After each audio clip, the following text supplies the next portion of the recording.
Hello students, आपका बहुत बहुत स्वागत है एमबीसी नर्सिंग क्लासेस में। आज के टॉपिक में हम कंटिन्यू कर रहे हैं ब्लड सर्कुलेटरी सिस्टम को ही। इससे पहले वाले वीडियो में अपन ने ब्लड को कंप्लीट कर लिया। आई होप आपको वो वीडियो समझ में आ गया होगा, काफ़ी अच्छे से आपने उसको समझा होगा। ठीक है, आज अपन हार्ट और सर्कुलेशन की बात करेंगे। ठीक है, कि हार्ट क्या होता है, किस तरीके से इसका फंक्शन करता है, सर्कुलेशन हमारी बॉडी में किस तरीके से ब्लड का होता है। चलिए वीडियो को अपन स्टार्ट करते हैं।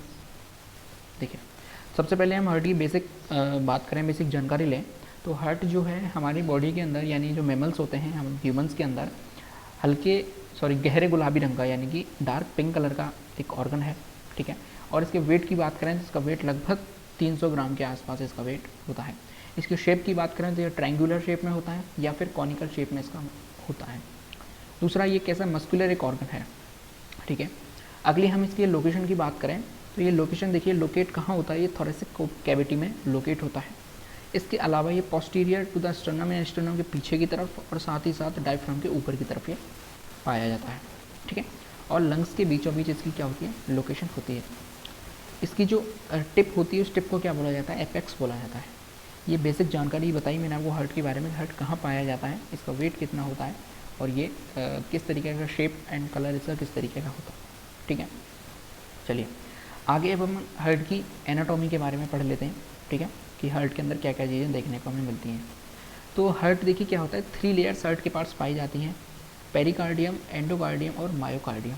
ठीक है, जो पेरिकार्डियम है ये बाहर की तरफ की परत होती है। ठीक है, और एंडोकार्डियम है वो सबसे अंदर की परत होती है, मायोकार्डियम जो है वो बीच की परत होती है। जो पेरिकार्डियम और मायोकार्डियम है इनके बीच में एक फ्लूइड भरा रहता है, एक द्रव भरा रहता है, उस द्रव को बोला जाता है आपका पेरिकार्डियल फ्लूइड। ठीक है, और ये फ्लूइड क्या काम करता है, क्यों इस फ्लूइड को बीच में रखा गया, तो इसके देखिए कई फंक्शन है। इसमें पहला फंक्शन है कि ये हृदय को क्या नम बनाए रखता है, यानी मॉइस्ट बनाए रखता है हार्ट को। दूसरी चीज़, जितनी भी एक्सटर्नल इंजरीज होती हैं उन सबसे उसकी हृदय की प्रोटेक्शन करता है। जैसे मान के चलिए कभी हमें किसी ने मुक्का मारा सीने में, तो सबसे पहले कौन बचाएगा उसको, हृदय को पसलियाँ बचाएंगी यानी रिब्स बचाएंगी। उसके बाद वो जो मुक्के का जो फोर्स लगा है वो फोर्स किस पर जाकर लगेगा, इसके बीच में जो फ्लूइड भरा हुआ है, ठीक है, उस फ्लूइड पे जाके लगेगा, तो वो उस जो एक्सटर्नल इंजरी हुई है वो नहीं हो पाएगी, उतना नुकसान नहीं पहुंचा पाएगी हार्ट को। ठीक है, ये उसका फंक्शन होता है। इसके अलावा जब हार्ट बीट करता है तो उस समय उसमें घर्षण होता है या फ्रिक्शन होता है, तो उस फ्रिक्शन को कम करने के लिए बीच में क्या भरा हुआ है, फ्लूइड भरा हुआ है। ये बेसिक सी चीज़ें थी, आपको लेयर्स के बारे में हमने बताया। इसके अलावा इसके अंदर 4 चैम्बर्स होते हैं। कितने चैम्बर वाला हार्ट है हमारा, 4 चैम्बर वाला हृदय होता है। उन 2 चैम्बरों में से 2 आर्टरियम होते हैं और 2 वेंट्रिकल्स होते हैं। इसके बारे में हम अभी डिटेल में बात करेंगे। 4 वॉल्व्स हमें देखने को मिलते हैं। मिट्रल वॉल्व जिसे बोला जाता है bicuspid valve, aortic valve, tricuspid valve और पल्मोनरी वॉल्व। ठीक है, जो एरोटिक और पल्मोनरी वॉल्व जो हैं ये नसों में पाए जाते हैं, यानी कि वेन्स के अंदर और आर्टरीज के अंदर पाए जाते हैं। ठीक है, लेकिन जो मिट्रल वॉल्व्स और पल्मोनरी वॉल्व्स हैं, जो मिट्रल यानी बाइकस्पिड और ट्राइकस्पिड वॉल्व किनके अंदर पाए जाते हैं, एट्रियम और वेंट्रिकल के बीच में पाए जाते हैं। ठीक है, चलिए अब अपन हार्ट के फंक्शन की बात कर लेते हैं कि हार्ट किस तरीके से फंक्शन करता है, क्या इसका फंक्शन होता है। तो हार्ट का जो मेन फंक्शन है वो हमारी बॉडी के अंदर क्या है कि जितने भी हमारी बॉडी में न्यूट्रिएंट्स हैं उनको एक स्थान से दूसरे स्थान तक ट्रांसपोर्ट करने का काम, साथ ही साथ जो हमारी बॉडी के अंदर ऑक्सीजन है या CO2 है उसको ऑर्गन्स तक ले जाने का काम, और वहाँ जो CO2 बन गई है उस CO2 को लाकर उस ब्लड को प्योरीफाई करने का काम कौन करता है, हार्ट करता है। यानी ऑक्सीजन का जो ट्रांसपोर्ट कौन करता है, हार्ट करता है। करने का काम तो ब्लड का है, लेकिन ब्लड को लाता ले जाता कौन है, हार्ट ये काम करता है। यानी एक तरीके से पंप का ये काम करता है। इसी के साथ ये क्या करता है, हमारी बॉडी से जो वेस्ट प्रोडक्ट बन गए हैं उसको एलिमिनेट करने का काम करता है। किस तरीके से कि मान के चलिए हमारी बॉडी के अंदर कोई भी वेस्ट प्रोडक्ट बना, ठीक है, लीवर के अंदर वेस्ट प्रोडक्ट बनते हैं, उन लीवर के अंदर जो वेस्ट प्रोडक्ट बनते हैं उनको किडनी तक ले जाता है, वहाँ उसको छाना जाता है, उसके बाद यूरिन को बाहर निकाला जाता है। तो ये काम कौन कर रहा है, कर तो ये ब्लड रहा है, लेकिन ब्लड को वहाँ से लेके यहाँ तक लाने का काम कौन कर रहा है, हार्ट वो काम करता है। ठीक है, चलिए ब्लड है वो carried out from the heart of the organs through arteries and arterioles and, यानी ब्लड जो है वो हार्ट से किसी ऑर्गन तक जाएगा तो वो किसके थ्रू जाता है, आर्टरीज, एट्रियोल्स या फिर कैपिलरीज के थ्रू वो ब्लड ट्रांसपोर्ट होता है। ठीक है, उसी तरीके से जब वो ऑर्गन से वापस लौट कर आता है तो वो नसें बदल जाती हैं, वो नस क्या कहलाती हैं, वेन्यूल्स या फिर वेन्स कहलाती हैं।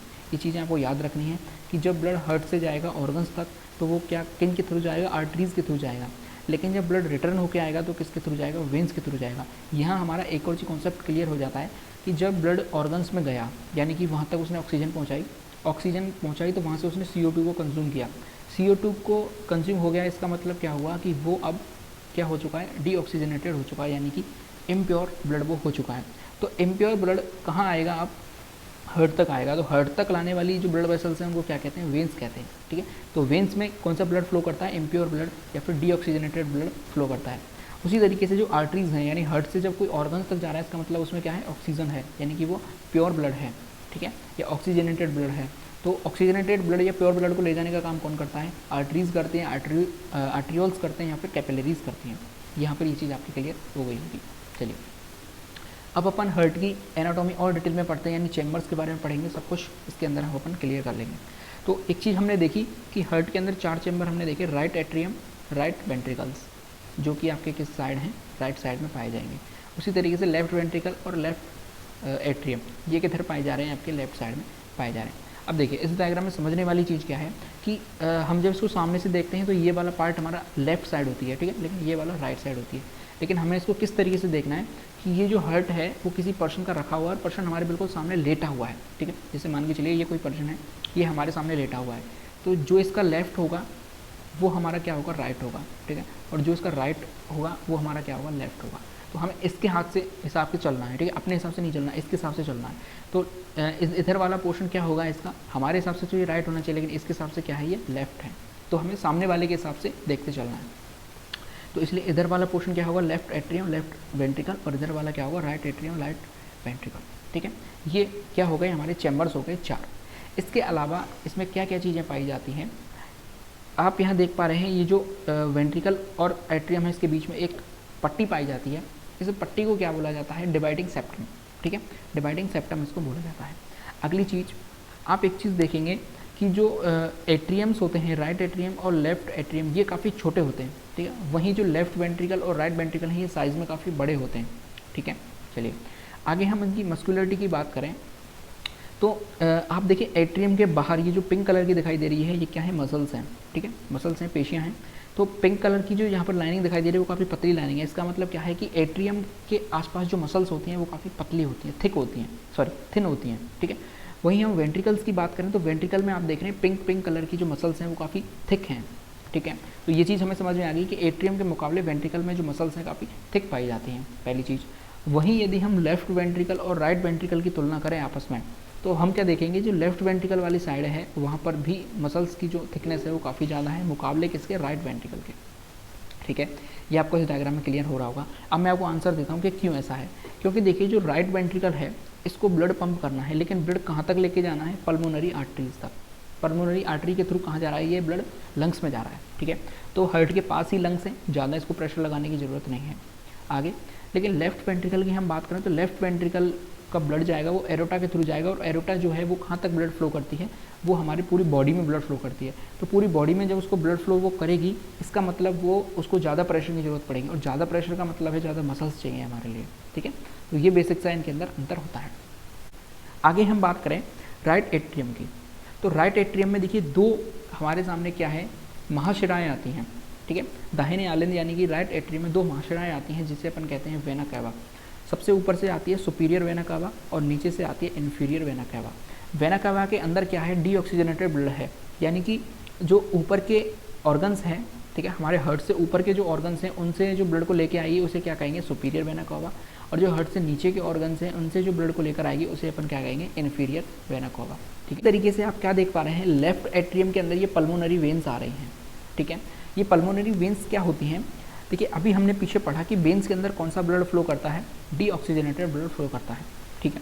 लेकिन पल्मोनरी वेन एक ऐसी वेन है जिसके अंदर ऑक्सीजनेटेड ब्लड फ्लो कर रहा है। क्यों? क्योंकि ये कहाँ से लेके आ रही है, ये लेके आ रही है आपके लंग्स से ब्लड को लेके आ रही है। लेकिन जब लंग्स से ब्लड आ रहा है इसका मतलब वो ऑक्सीजनेटेड ब्लड है। तो एक ऐसी अकेली वेन है जिसके अंदर शुद्ध रक्त बहता है या फिर हम कहें प्योर ब्लड फ्लो करता है, ठीक है। तो लेफ्ट आर्टरियम में आके क्या खुलती हैं, पल्मोनरी वेन्स खुलती हैं, और राइट आर्टरियम में आके क्या खुलती हैं, सुपीरियर वेना कावा और इन्फीरियर वेना कावा, ठीक है। तो अपन वेंट्रिकल की बात करते हैं तो सबसे पहले राइट वेंट्रिकल में हम देखते हैं तो राइट वेंट्रिकल से ब्लड जाता है किसमें, पल्मोनरी आर्टरीज में। पल्मोनरी आर्टरीज में जाना तो चाहिए था कैसा, शुद्ध रक्त, ठीक है। लेकिन ये आर्टरीज एक ऐसी आर्टरी है पल्मोनरी आर्टरी जिसके अंदर अशुद्ध रक्त बहता है, और ये अशुद्ध रक्त कहाँ जा रहा है, ये जा रहा है लंग्स के। पल्मोनरी आर्टरीज के थ्रू ये कहाँ जा रहा है, ये लंग्स में जा रहा है कि शुद्ध होने के लिए, ठीक है। आगे अब हम बात करते हैं लेफ्ट वेंट्रिकल की। तो लेफ्ट वेंट्रिकल में पल्मोनरी वेंस के थ्रू लेफ्ट आर्टरी में ब्लड आया, लेफ्ट आर्टरियम से कहाँ आया, लेफ्ट वेंट्रिकल में। अब लेफ्ट वेंट्रिकल से ब्लड जाएगा एरोटा में, जिसे अपन कहते हैं महाधमनी, और महाधमनी के थ्रू ब्लड कहाँ फ्लो कर दिया जाएगा, पूरी बॉडी के अंदर फ्लो कर दिया जाएगा, ठीक है। आई होप आपको समझ में आ गई होगी इसकी जो स्ट्रक्चर है, स्ट्रक्चर किस तरीके से है, क्या क्या इसके अंदर फंक्शंस होते हैं, कौन कौन सी हम कहें वेंस होते हैं, कौन कौन सी आर्टरीज होती हैं, क्या क्या लेफ्ट आर्टरी में पाया जाता है, क्या राइट वेंट्रिकल में, लेफ्ट वेंट्रिकल में, ये सब कुछ आपको क्लियर हो गया होगा। एनाटॉमी के अंदर हमने ये सिर्फ पढ़ लिया, ठीक है। सारे चैम्बर्स हमने क्लियर कर लिए, सारे वेन्स हमने क्लियर कर ली, ठीक है। अब अपन वॉल्व की बात कर लेते हैं। देखिए 4 वॉल्व मैंने आपको बताए थे। सबसे पहले ट्राइकस्पिड वॉल्व, ठीक है, दूसरा है पल्मोनिक या फिर पल्मोनरी वॉल्व, और तीसरा है मिट्रल वॉल्व जिसे अपन क्या कहते हैं, डाइकस्पिड वॉल्व, और अगला है एरोटिक वॉल्व। देखिए तो सबसे पहले अपन ट्राइकस्पिड वॉल्व की बात कर लेते हैं। तो राइट एट्रियम और राइट वेंट्रिकल के मध्य कौन से वॉल्व पाए जाएंगे, ट्राइकस्पिड वॉल्व्स आपके पाए जाएंगे, ठीक है। ये क्या करते हैं, जब सुपीरियर वेना कावा और इंफीरियर वेना कावा से ब्लड आपका किसके अंदर आता है, राइट एट्रियम के अंदर आता है। तो राइट एट्रियम के बाद वो ब्लड कहाँ आता है, राइट वेंट्रिकल में आता है। तो जब ब्लड राइट एट्रियम से वेंट्रिकल के अंदर आ चुका होता है, उसके बाद ये जो हम कहें वॉल्व्स हैं ये बंद हो जाते हैं, ठीक है, जिससे कि ब्लड वापस एट्रियम में ना चला जाए, ठीक है। तो ट्राइकस्पिड वॉल्व किसके अंदर पाए जाएंगे, राइट एट्रियम और राइट वेंट्रिकल के बीच में। आगे चलते हैं, पल्मोनरिक या फिर पल्मोनरी वॉल्व। आप देख पा रहे हैं ये पल्मोनरी आर्टरीज है, और पल्मोनरी आर्टरीज के बीच ये वॉल्व पाए जा रहे हैं, जिसे अपन क्या कहते हैं, पल्मोनरी वॉल्व, ठीक है। एक बार मैं और क्लियर करा देता हूँ। देखिए ये जो पल्मोनरी आर्टरीज है, इस पल्मोनरी आर्टरी के बीच में क्या पाए जाते हैं, पल्मोनरी वॉल्व पाए जाते हैं, जो कि किस तरीके के वॉल्व हैं, हम कहें अर्धचंद्राकार कपाट इन्हें हिंदी में बोला जाता है। ट्राइकस्पिड वॉल्व भी आपको यहाँ पर क्लियरली दिखाई दे रहे होंगे। आगे अपन बढ़ते हैं, मिट्रल वॉल्व। मिट्रल वॉल्व को क्या बोला जाता है, डाइकस्पिड वॉल्व बोला जाता है। तो डाइकस्पिड वॉल्व किसके बीच में पाए जाएंगे, लेफ्ट आर्टरियम और लेफ्ट वेंट्रिकल के मध्य कौन से वॉल्व दिख रहे हैं आपको, मिट्रल वॉल्व, या फिर इन्हें अपन क्या कहते हैं, बाइकस्पिड, या फिर सॉरी बाइकस्पिड वॉल्व इन्हें बोला जाता है, डाई नहीं बाई होगा, सॉरी बाइकस्पिड वॉल्व इन्हें बोला जाता है। इसी तरीके से अगला आता है आपका एरोटिक वॉल्व, और एरोटिक वॉल्व किसके बीच में देखने को मिलता है, हमें एरोटा के अंदर हमें एरोटिक वॉल्व देखने को मिलते हैं, जिन्हें क्या बोलते हैं, एरोटिक वॉल्व, ठीक है। ये कैसे वॉल्व होते हैं, अर्धचंद्राकार कपाट इन्हें हिंदी में बोला जाता है, जो कि आपके किसके अंदर पाए जाने, पल्मोनरी वॉल्व या फिर एरोटिक वॉल्व को क्या बोला जाता है, अर्धचंद्राकार कपाट, ठीक है। ये चीज़ आपको यहाँ पर क्लियर हो गई हो।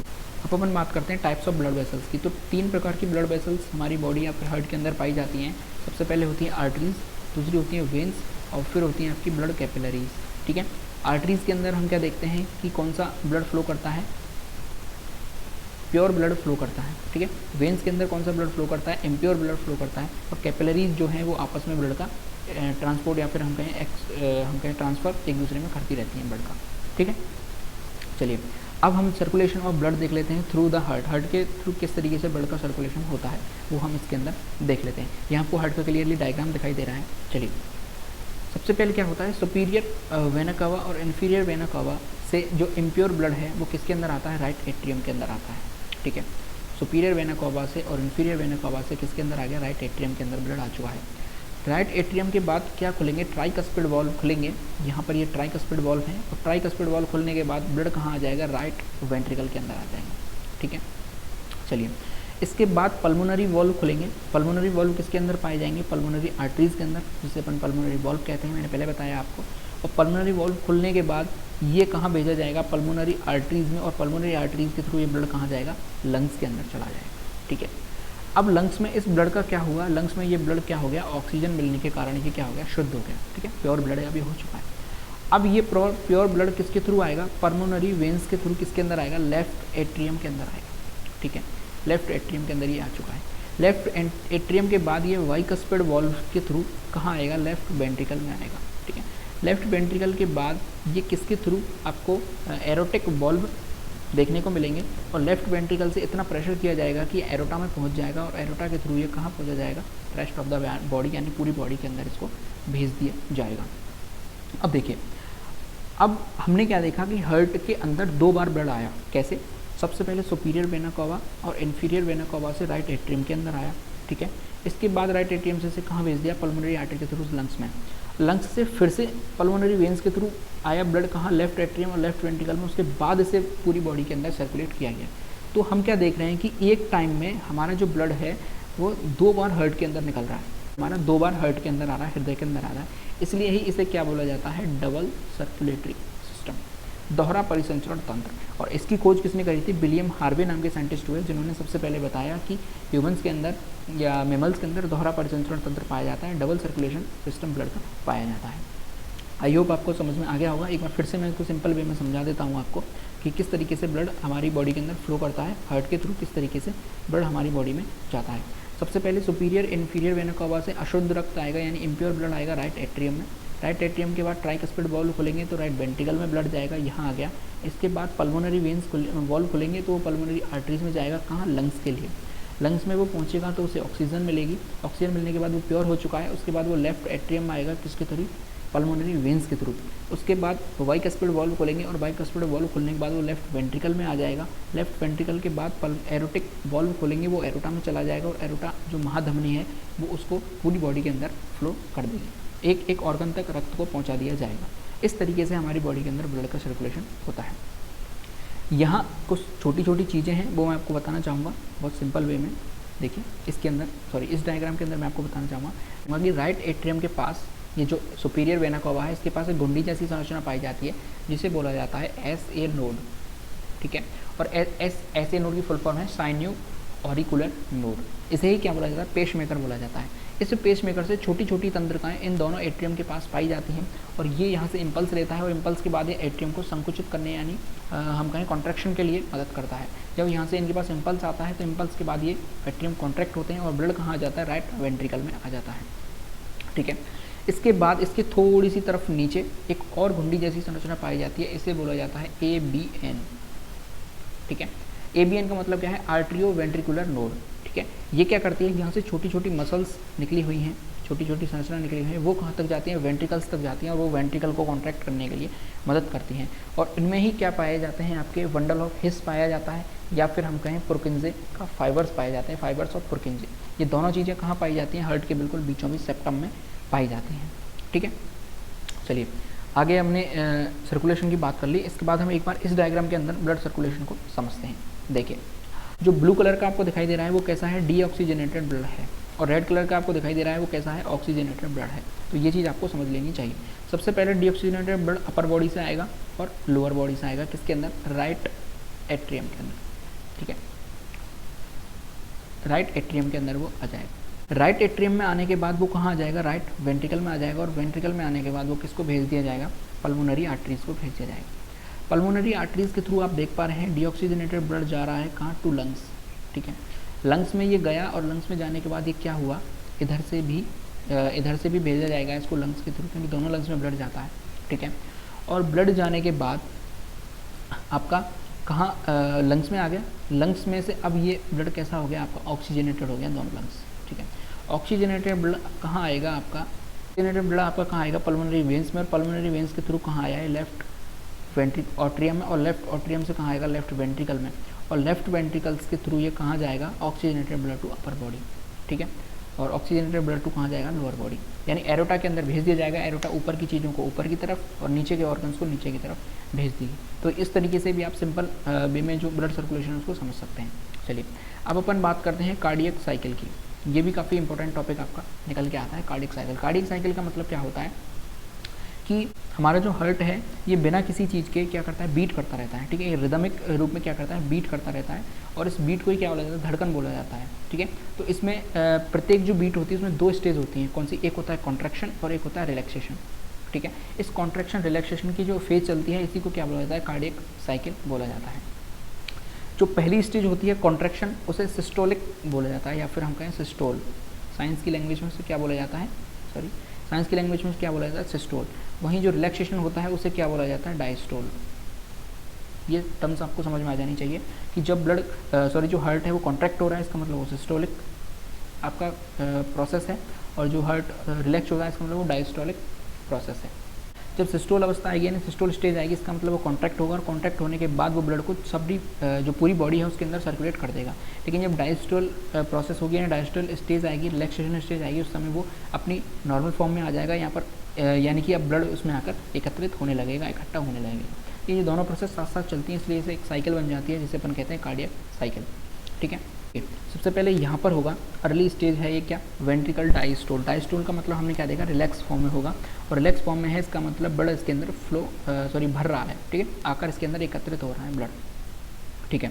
यहाँ से ये साइकिल स्टार्ट होगी तो यहाँ पर क्या हुआ, एट्रियल डायस्टोल हुए, यानी एट्रिकल सबसे पहले जो ऊपर के एट्रियम हैं वो क्या होंगे, रिलैक्स होंगे, ठीक है। उसके बाद यहाँ पर क्या होगा, वेंट्रिकल डायस्टोल, यानी कि अब वेंट्रिकल भी रिलैक्स हो जाएंगे। जैसे ही वेंट्रिकल रिलैक्स हो जाएंगे उसके बाद एट्रियल में कॉन्ट्रैक्शन होगा, और कॉन्ट्रैक्शन होने के बाद जो एट्रियम में ब्लड था वो किसके अंदर आ जाएगा, वेंट्रिकल्स के अंदर आ जाएगा। अब दूसरा यहाँ पर सिस्टोल जो है आपका, डायस्टोल फॉर्म खत्म हो चुका है, सॉरी यहाँ पर आकर आपका डायस्टोल फॉर्म खत्म हो चुका है, ठीक है। इसके अंदर आपका डायस्टोल हुआ, क्या क्या हुआ, सबसे पहले दूसरे मार्कर से मैं बनाता हूँ। सबसे पहले क्या हुआ, एट्रियम आपके डायस्टोल फॉर्म में आए, यानी रिलैक्स फॉर्म में आए। उसके बाद वेंट्रिकल्स आपके क्या आए, रिलैक्स फॉर्म में आए। उसके बाद यहाँ से कॉन्ट्रैक्शन स्टार्ट होगा, तो सबसे पहले एट्रियम्स में कॉन्ट्रैक्ट हुआ, एट्रियम्स में कॉन्ट्रैक्ट हुआ तो ब्लड किसके अंदर आया, आपके एट्रियल सिस्टोल हुआ, तो एट्रियल सिस्टोल के बाद ब्लड कहाँ आया, वेंट्रिकल्स में आया, ठीक है।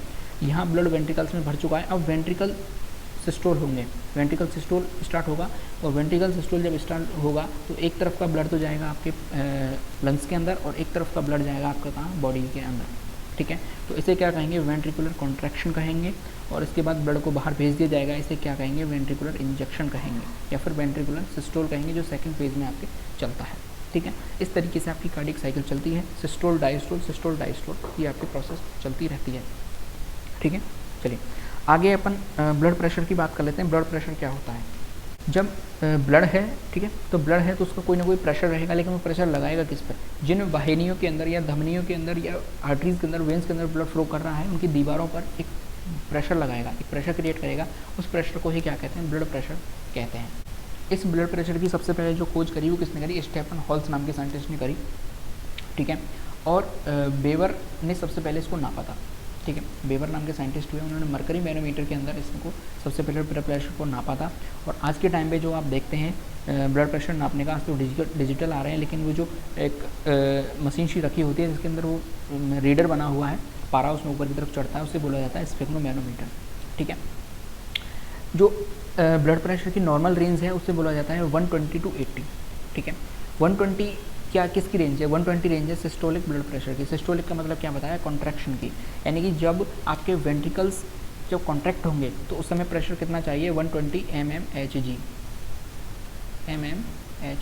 mm का मतलब है मर्क्यूरी से लेकर, और Hg का mm का मतलब है मिलीमीटर प्रति मर्क्यूरी, मर्क्यूरी से नापा जा रहा है इसलिए यहाँ पर Hg मर्क्यूरी का साइन है, ठीक है, मिलीमीटर प्रति मर्क्यूरी। तो 120 होना चाहिए, क्यों, क्योंकि सबसे ज़्यादा पूरी बॉडी में ब्लड जा रहा है इसलिए कॉन्ट्रैक्शन हो रहा है, ठीक है, इसलिए ज़्यादा चाहिए। दूसरा होता है 80 कौन सा ब्लड प्रेशर है, डायस्टोलिक ब्लड प्रेशर है, क्यों, क्योंकि pressure blood exerted with the arteries between heart beat. Normal diastolic blood pressure 80 mmHg, यानी कि इनको रिलैक्स होने के लिए जो ब्लड प्रेशर होता है उसे अपन क्या कहते हैं, डायस्टोलिक ब्लड प्रेशर कहते हैं। इसका मान बहुत कम होता है, 80 इसका नंबर्स होता है, ठीक है। चलिए आगे अपन देखते हैं ब्लड प्रेशर की कुछ स्टेजेस हैं, वो हम बात कर लेते हैं। तो ब्लड प्रेशर की कैटेगरी है, नॉर्मल जो ब्लड प्रेशर होगा वो लेस देन 120 और लेस देन 80। सिस्टोलिक डायस्टोलिक, जो ऊपर है वो सिस्टोलिक है, जो सबसे ज़्यादा है वो कम है, वो डायस्टोलिक है। उसके बाद एलिवेटेड होगा तो 120 to 129 है, और लेस देन 80 है, ठीक है, फिर भी नॉर्मल है। हाई ब्लड प्रेशर जिसे क्या बोला जाता है, हाइपरटेंशन बोला जाता है। हाइपरटेंशन की पहली स्टेज में 130 to 139 है, या फिर 80 to 89 है। देखिए सिस्टोलिक बढ़ रहा है, डायस्टोलिक भी बढ़ रहा है, ठीक है। इधर हाई ब्लड प्रेशर की सेकंड स्टेज आ जाएगी, यानी 140 या उससे ऊपर हो जाएगा, इधर 90 या उससे भी अबव हो जाएगा। और हाइपर सेंसिटिव केसेस यानी इमरजेंसी केयर में क्या हो जाएगा, हायर देन 180 और हायर देन 120, यानी जहाँ सिस्टोलिक 120 पे नॉर्मल था, यदि डायस्टोलिक वहाँ पर पहुँच जाए इसका मतलब केस बहुत ज़्यादा इमरजेंसी में है, बहुत ज़्यादा रेयर केस यहाँ पर बन चुका है, तुरंत आपको डॉक्टर के पास जाने की ज़रूरत पड़ती है, ठीक है। जो हाई ब्लड प्रेशर होता है इसका मतलब ये क्यों होता है, क्योंकि जो आर्टरीज होती हैं उसके अंदर कोलेस्ट्रॉल जमा हो जाता है, ठीक है, तो इसकी वजह से ब्लड को ज़्यादा प्रेशर लगाना पड़ता है, तो ब्लड प्रेशर काफ़ी हाई हो जाता है। और जो कम ब्लड प्रेशर हो जाता है, यानी लो ब्लड प्रेशर हो जाता है, उससे बोला जाता है हाइपोटेंशन। हाइपोटेंशन क्यों होता है, जब हमारी ब्लड के अंदर लवण यानी सॉल्ट्स यानी सोडियम क्लोराइड की कमी हो जाएगी तो ब्लड प्रेशर काफ़ी लो हो जाता है, ठीक है। या फिर हम कहें जो थायराइड की अल्प सक्रियता है, जिसे अपन हाइपोथायरॉयडिज्म भी कहते हैं या फिर एडिशन का रोग कहते हैं, उस समय भी लो ब्लड प्रेशर देखा जाता है, ठीक है। ये मैंने आपको हार्ट के बारे में बताया। यहाँ हमने क्या पढ़ा, हार्ट की बेसिक स्ट्रक्चर पढ़ी, ब्लड सर्कुलेशन पढ़ा, इसके अलावा आपने कार्डियक साइकिल पढ़ी और ब्लड प्रेशर भी हमने देखा। आई होप आपको वीडियो समझ में आ गई होगी। अगर वीडियो पसंद आई है लाइक जरूर करें, चैनल को सब्सक्राइब कर लें और कोई कमेंट है तो लिखें, कोई क्वेश्चन है वो भी लिखें, आगे कोई वीडियो चाहिए वो भी लिखें और देश से प्यार करें, माता पिता से प्यार करें। जय हिंद।